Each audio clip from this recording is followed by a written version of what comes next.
So what is that plan? Well, tonight I will lay it out for you.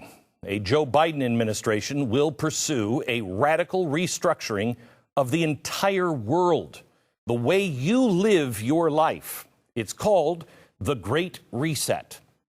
Capitalism will morph into something that resembles less of a free market and more akin to, it's been played before, it's National Socialism, crony capitalism.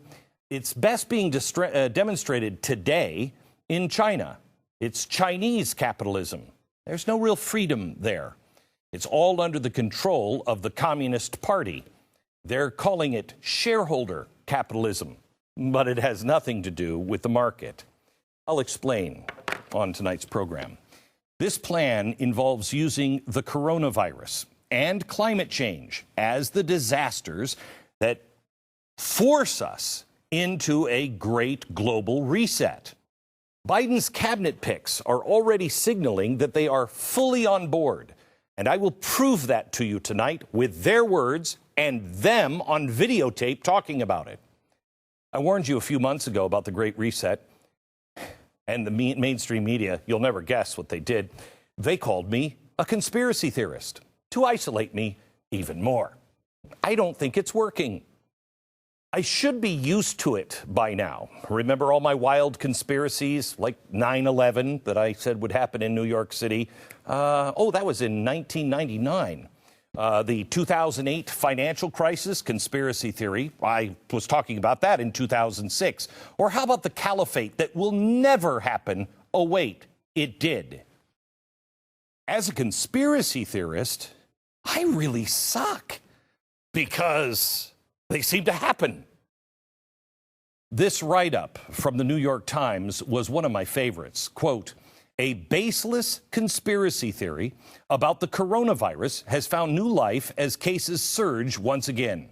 Wow, it's baseless. Now, you'd expect to read the article and get a full rebuttal on the points that I laid out on my show. It took me an hour. You don't have 20 minutes. You could write something down and say, hey, he has this part wrong, this part wrong.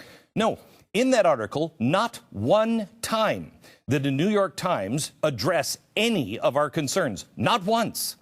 All they did was attack anyone that was raising warnings. That's how the mainstream media works. This is how it carries water for the things that they want you distanced from. They attack people. They don't talk about ideas. Speaking of carrying water, while the Times writes hit pieces on people speaking out on the Great Reset, guess who's actively sitting on panels over at the World Economic Forum? Yes, that's right. Journalists. Journalists from the New York Times. We're going to come back to this specific panel a little later on the program.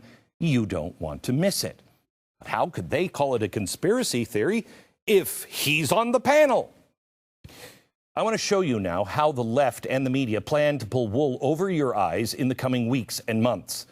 Everything they're going to do has to remain undercover or at least be discredited as some sort of conspiracy theory, because we are on the doorstep of this.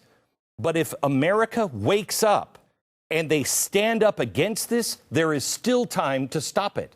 But it is close. They'll begin by twisting the entire thing into some whacked out theory akin to, we got fluoride in our water and it's turning the frogs gay. Yeah. Well, get ready.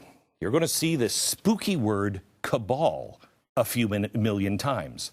Oh, and look, here it is. I can show it to you in the New York Times. Oh, and there it is in the Daily Beast and CapX. Oh, let's check the BBC. Oh, yep, there it is. Cabal. Let's stick with the BBC article here for a second, because it is a perfect example of what you're going to see as we start exposing what Joe Biden and global elites are planning to do. Check this out. Quote, "The baseless, again, conspiracy theory known as the Great Reset, which claims a group of world leaders orchestrated the pandemic to take control of the global economy." Now, that sounds pretty nuts. And it would be if that was anything like what we said. But that's not what we said. We never said the World Economic Forum orchestrated the pandemic. They were waiting for the right thing to happen so they could rush in and save it. We pointed out, in our own words, they were planning on taking advantage of it. They did not create it. All the media has to do is simply go to the World Economic Forum's Great Reset webpage, God forbid, read for yourself. Or have you done that and you know, and you're just lying to the American people? On their website, they clearly spell out how they plan to use COVID to kick off fundamental changes to society and capitalism, a.k.a. the Great Reset, which is theirs. I showed you their academic papers that they've already begun to publish. Everything is there in black and white. We know the media obviously doesn't like to research and read, so why don't we just listen? There's the head of the World Economic Forum. His name is Klaus Schwab.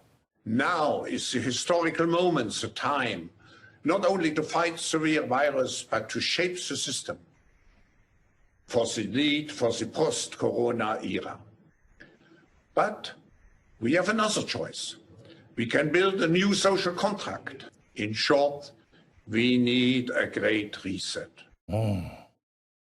So I'm going to agree, actually, with the Times. They call us conspiracy theorists for saying this, and I want to agree that it would be a conspiracy if that's what we were saying. But this is no conspiracy, because they're not really hiding it. It's out, fully, open, in the public.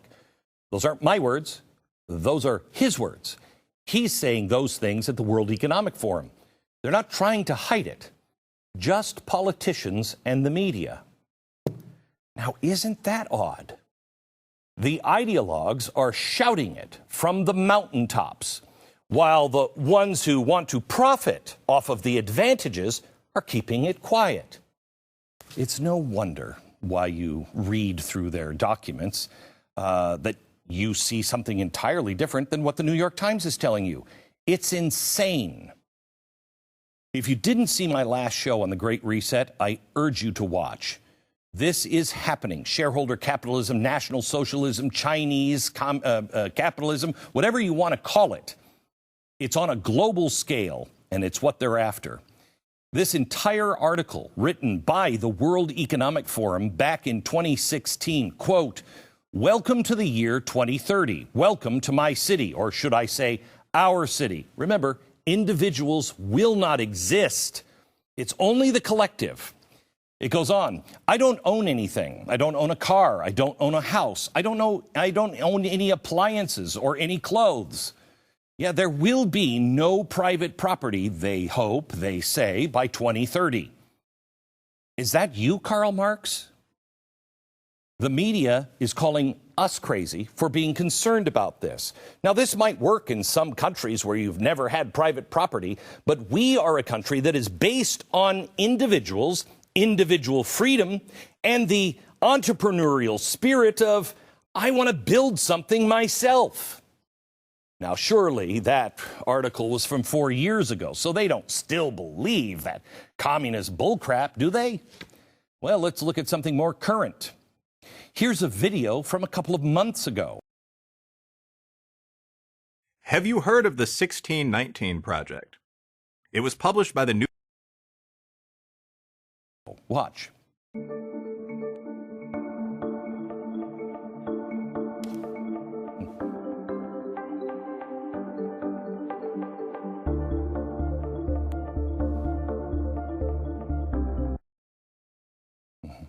It's an end of all private property. Now, you could say that they are just saying that because that's the way the world is going. Yes, it is. But there have been deep, deep thinkers that have written article after article about what does that mean to Americans. How will that change the fundamental principles of America? We may indeed go that way because it's easier, but that's not what this is. This is a shove into that system without allowing you, the opportunity to talk about what does that mean. You'll rent everything. You'll own nothing. Will you be happy? I don't know. Sounds like when Grandpa used to say, you know, and I used to walk up the hill in the snow both ways to school, and I had wooden legs and only half my fingers, and we liked it. No, you didn't, Grandpa. And none of us are going to have to, you know, like zero possessions, renting everything from some big amalgamated corporate/government overlord and entity. Let me go back to that BBC article, that hit piece, calling all of this a conspiracy. Quote, so too is the notion that the World Economic Forum has the authority to tell other countries what to do, or that it's coordinating a secret cabal of world leaders. Okay, BBC. That's not what we said. I'm not going to even attempt to prove that they're just going to take over the world. That's not the plan. But if I could prove that influential leaders are working in concert with the World Economic Forum and the UN, and many of your leaders are there, and our leaders are there, and giant corporations are involved, will the BBC and the other outlets retract this angle of attack? Even bigger, I wonder what you would say if I could prove that very top members of Joe Biden's cabinet are actually part of this, not just like selling it. They believe in it. They're knee deep or neck deep in it. Now, could I prove that? This morning when I was on radio, forgetting how much the world has changed already, I promised that this show would be up in full on YouTube and Facebook. Then we met with our attorneys and all of the people that are working literally their whole day, trying to carve out a way to where we can communicate with you on social media. This message is for you right now. If you've been watching me talk about the warnings of this, facts don't matter anymore. To these companies, for instance, let me ask you this. Bring this up on the screen, will you? This is something that I saw a listener on Instagram post. Free videos, free minds, PragerU. PragerU. It's not controversial. Oh, it is now. Before you like this page, when you like a page, you'll get updates from your newsfeed. You might want to review PragerU to see the types of content it usually shares. Are you sure that you want to like it? Because you might be tracked now if you are put into a list of people that are crazy enough to like that. PragerU, if I went to the Daily Beast online and I wanted to like their page, would it tell me that the Daily Beast, you might want to review the types of content? No. A show note. Any posts that we have put up, any videos, even just videos of me playing a clip of a press conference with no opinion, or interviewing someone while even pushing back, interviewing somebody who's saying, yeah, there's massive fraud. Well, can you show me the evidence of it? Any of those videos are being suppressed. I myself being suppressed, and the Blaze.com, Blaze TV. We are losing our connection to you, the people who want our information and have liked our page, because facts no longer matter. Questioning will not happen. You just must do. As I will show you from the words of one of the most important guys in the next Biden administration or cabinet, they are isolating and destroying anyone who stands in the way of this. I will show you the quote in his own words. It's hair-raising. But because facts don't matter, and dare I believe that I didn't say anything too crazy for Facebook or YouTube that people just can't handle, we're going to continue the rest of this show exclusively on Blaze TV. And we're going to do it because, quite honestly, we can no longer afford to have our voice isolated any more than they have isolated it in the last 4 weeks. We need to reach our audience at least for a limited matter of time. I've told you in the past few months that voices like mine, like Steven Crowder, Mark Levin, Dave Rubin, they will be silenced. That time is now. And the new administration hasn't even started yet. Please find us and join us and subscribe to Blaze TV. Use the promo code Glenn and you will save $30. We need you to know this information and spread it in your circle of influence, because our circle of influence is being diminished now intentionally. Anyone who will stand up is going to be a target. Are you willing to stand up for freedom, the truth, and facts? I want you to really think about that. And if you still say yes, join me in 60 seconds on Blaze TV, and I will prove these things to you in their own words.